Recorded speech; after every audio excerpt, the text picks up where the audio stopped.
Effect sizes and multiple regression. That's right, effect sizes and multiple regression.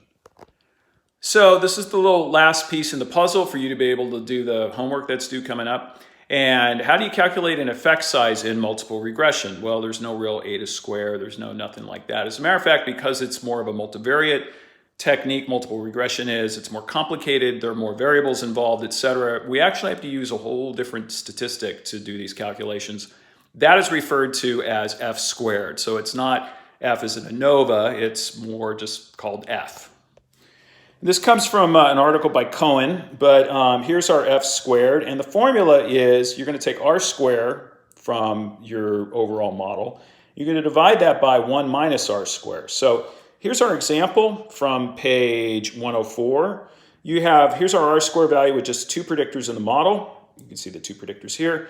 Our R squared value is 0.385. See that? 0.385.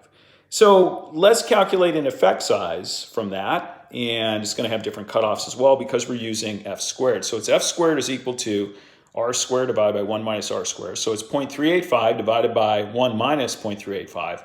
When we do that calculation, the value ends up being 0.63.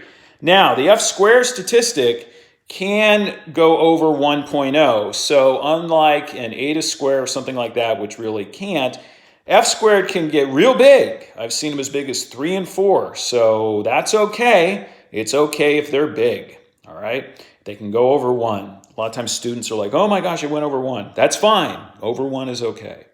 So our value is 0.63. Is that a small, medium, or large effect? Well, here are the cutoffs.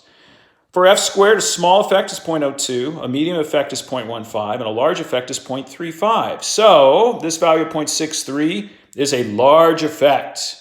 So these 2 variables, these 2 predictors, their linear association with the criterion they actually have a large effect on the variability in the outcome variable. And there you have it.